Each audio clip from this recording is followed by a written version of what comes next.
मध्य प्रदेश में कांग्रेस जो है वो बढ़त लेती दिख रही है। कांग्रेस को अभी आपको बताएंगे कि कितनी सीटें मिल रही हैं, लेकिन मध्य प्रदेश में बदलाव हो सकता है। और देखिए नंबर भी आ गए हैं, एग्जिट पोल के जो नतीजे हैं वो सामने आने लगे हैं। मध्य प्रदेश की बात की जाए तो यहाँ एग्जिट पोल के हिसाब से कांग्रेस को बढ़त मिल रही है। अगर सीटों की बात की जाए तो यहाँ पर एग्जिट पोल के हिसाब से कांग्रेस को 111 से 121 सीटें एग्जिट पोल दे रहा है। वहीं अगर बीजेपी की बात की जाए तो बीजेपी को यहाँ से 106 से 116 सीटें मिलती दिख रही हैं। सौरभ देखिए, जिस तरह से हम बात कर रहे थे कि एग्जिट पोल के जो रुझान है वो काफी मायने रखते हैं, और एमपी में जो है अगर कांग्रेस की बात की जाए तो एग्जिट पोल के हिसाब से 111 से 121 सीटें मिलती दिख रही हैं।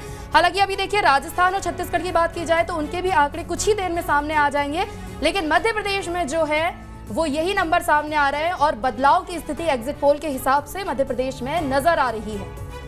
मध्य प्रदेश में एग्जिट पोल में जो शुरुआती आंकड़े हैं उसमें जाहिर सी बात है कांग्रेस आगे दिख रही है और भारतीय जनता पार्टी बहुत पीछे नहीं है, वो भी करीब है।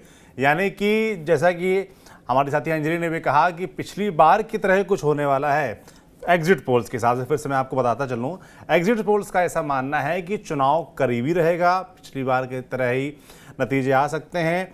गुणागणित की नौबत नहीं आएगी अगर कांग्रेस को पूर्ण बहुमत मिल जाता है। 230 सीटें हैं तो जाहिर सी बात 116 सीट का बहुमत है, और फिलहाल जो एग्जिट पोल हमें बता रहे हैं उस हिसाब से कांग्रेस को बहुमत मिल सकता है 111 से 121।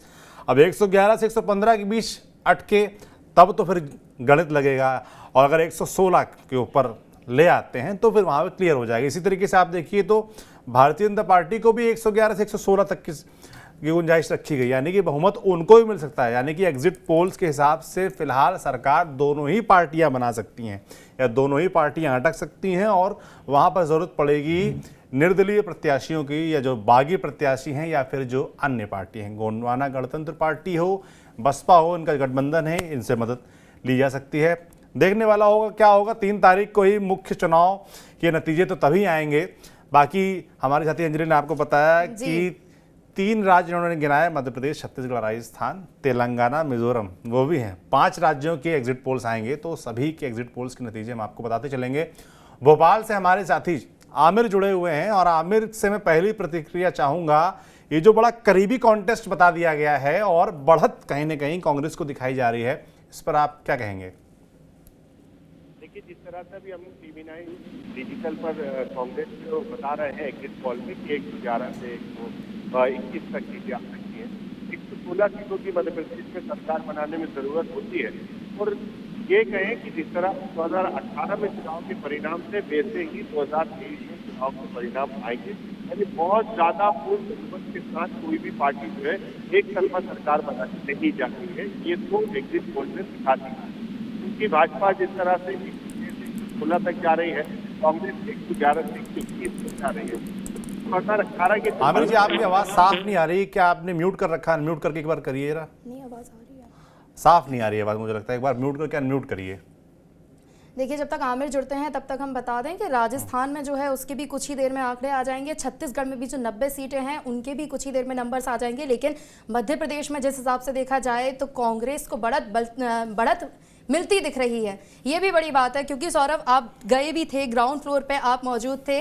मतदाता जो है इस बार काफ़ी साइलेंट थे, आपने कहा था, और खुलकर सामने नहीं आए थे। लेकिन नतीजे जो है 3 दिसंबर को पता चलेंगे कि मतदाता कितना खुलकर सामने आए हैं। उससे पहले अगर एग्जिट पोल की बात की जाए तो भाजपा को 106 से 116 सीटें मिल रही है। वहीं कांग्रेस जो है इस बार बदलाव जो है मध्य प्रदेश में देखने को मिल रहा है, क्योंकि कांग्रेस की बात की जाए तो कांग्रेस को 111 से 121 सीटें एग्जिट पोल दे रहा है। छत्तीसगढ़ में भी हम जानेंगे, 90 सीटों के आंकड़े कुछ देर में आएंगे। राजस्थान में भी जो है चौंकाने वाला एग्जिट पोल का नतीजा हो सकता है, क्योंकि वहां पर काफी टक्कर देखने को मिल रही थी।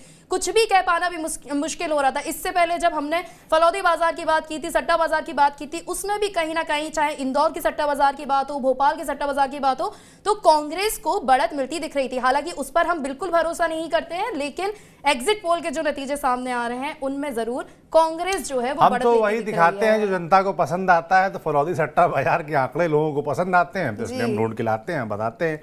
बाकी जनता जो निर्णय करेगी वही अंततः सही साबित होगा। 3 तारीख को जो नतीजे सामने आएंगे। एग्जिट पोल्स की बात करें तो मध्य प्रदेश में कांग्रेस आगे निकलती दिख रही है, और जहां तक मैं अपनी बात करूं, और मैं फील्ड पे गया था, तो जैसा कि मैंने पहले भी कहा कि जनता उतना मुखर होकर खुल के बोल नहीं रही थी, पर कुछ बातें ऐसी थीं जो आपको ये कयास लगाने में मजबूर कर रही थी कि मध्य प्रदेश में कांग्रेस को कहीं ना कहीं थोड़ा एज तो है। उसका एक कारण था जिस तरीके से 2018 में बदलाव हमने देखा, बहुत बड़ा मार्जिन नहीं था सीटों का, 114 और 109 मुझे लगता है इसी आंकड़ा था, 114 कांग्रेस का और 109 सीटें भाजपा की थी, तो बहुत छोटा सा फर्क था। मगर वहाँ पर बसपा और अन्य के समर्थन से कांग्रेस सरकार बना लेती है। मगर हम देखते हैं कि उसके 15-16 महीने बाद जिस तरीके से सिंधिया, माधव ज्योतिरादित्य सिंधिया वहाँ से कांग्रेस अपने साथी करीब 25 साथियों को लेकर, मंत्रियों को लेकर भाजपा में शामिल हो जाते हैं, उपचुनाव होते हैं और वापस से भाजपा सरकार बन जाती है, शिवराज सिंह मुख्यमंत्री बन जाते हैं। तो मुझे एक जो आम जनता होती है, बेसिक जनता जो गांव देहात में होती है, जो शहर में अपना काम धंधा करने वाली जनता होती है, जो राजनीति में उतना इन्वॉल्व नहीं होती, जैसे कि आप यूपी बिहार जाएंगे तो वहाँ तो सारी जनता राजनीति में इन्वॉल्व है, कभी भी आप उनसे बतियाओ बढ़िया राजनीति बतियाएंगे, पर एमपी छत्तीसगढ़ कंपेरेटिवली उतना राजनीति ना सोचते हैं ना बतियाते हैं। चुनाव आता है तो थोड़ा सा चुनाव देख समझ लेते हैं, माहौल के हिसाब से अपनी ज़रूरतों के हिसाब से वोट कर देते हैं। तो उनके मन में कहीं ना कहीं टीस थी। देखिए 2003 के बाद से, उससे पहले अगर आप 10 साल बात करें, 93 से 2003 दिग्विजय सिंह मुख्यमंत्री रहते हैं, उमा भारती को नेतृत्व मिलता है मध्य प्रदेश में और वापसी होती है भाजपा की। उसके बाद से आप देखिए 2003 से लेकर 2018 तक, उसके बाद 15-16 महीने का आप छोड़ दिए तो 18 साल से ज़्यादा वक्त हो गया है भाजपा को। तो जो एक युवा वोटर है उसके मन में मुझे टीस नजर आई कि हम नई सरकार देख ही नहीं पाए, कांग्रेस सरकार हम देख ही नहीं पाए कि आखिर ये सरकार आएगी तो कैसी होगी, कैसा काम करेगी। और कांग्रेस के पास भी देखिए एक जायज़ बहाना था कि भाई उनकी सरकार 1.5 साल मात्र मुश्किल से चल पाई, तो उनका कहना ये था कि भाई हम कुछ कर पाते या हम कुछ योजना लॉन्च कर पाते, अपने वादे पूरे कर पाते, उससे पहले ही हमारी सरकार चली गई। तो लोगों के मन में ये था कि वो एक बार देखना चाहते हैं, खासतौर पर जो 18 साल से 30 साल 35 साल के वोटर है जिसने सिर्फ भाजपा सरकार ही देखी, इन्हीं का काम देखा है, उसके मन में कहीं ना कहीं बात रहती। छत्तीसगढ़ से भी आंकड़े आने लगे हैं, हमारे तक सूचना आई है। छत्तीसगढ़ में अब ब्रेकिंग आप देख पाएंगे, एग्जिट पोल्स के नतीजे आ रहे हैं, जहां पर एक्सिस माई इंडिया भाजपा को 36 से 46 सीटें दे रही है, कांग्रेस को एक्सिस माई इंडिया दे रहा है 40 से 50 सीटें, यानी कि निर्णायक बहुमत मिल सकता है कांग्रेस को, और अदर्स को अन्य के खाते में 1 से 5 सीटें आ सकती हैं। इसके अलावा सी वोटर का आंकड़ा अभी जो है पूरा आंकड़ा नहीं आया, मुझे लगता है 8 से 16 सीटें बीजेपी को और कांग्रेस को 10 से 18 सीटें, अन्य के खाते में 0 से 2 सीटें। यानी कि अभी एग्जिट पोल्स के नतीजे आने शुरू हुए हैं, पूरी तरीके से नतीजे नहीं आए हैं। पोल स्टार्ट और एक्सिस माई इंडिया, वीटो, सी वोटर, टुडेज, चाणक्य, इन सभी के नतीजे लगातार हम आपको बताते रहेंगे और अंत पोल ऑफ पोल्स क्या बोलता है ये भी आपको बताते रहेंगे। तो जैसा कि मैं अंजलि में बता ही रहा था, और सौरभ देखिए बड़ी खबर पे मैं बता दूं कि मेरे पास जो है हमारे ही TV9 पे हम दिखा रहे हैं कि राजस्थान के जो है वो भी नंबर सामने आने लगे और यहाँ पर बीजेपी को बढ़त मिलती दिख रही है। 199 सीटें हैं यहाँ पे और बीजेपी को 100 से 110 सीटें मिलती दिख रही है। कांग्रेस की बात की जाए तो 90 से 100 सीटें कांग्रेस को मिलती दिख रही है। वहीं अगर अन्य की बात की जाए तो 5 से 15 सीटें। अमित व्यास हमारे साथ भी है, राजस्थान की राजनीति में काफी देखते भी है। सर, जिस तरह से एग्जिट पोल आ रहे हैं, राजस्थान के बीजेपी को यहां पर बढ़त मिलती दिख रही है, 100 से 110 सीटें बीजेपी के खाते में जा रही हैं।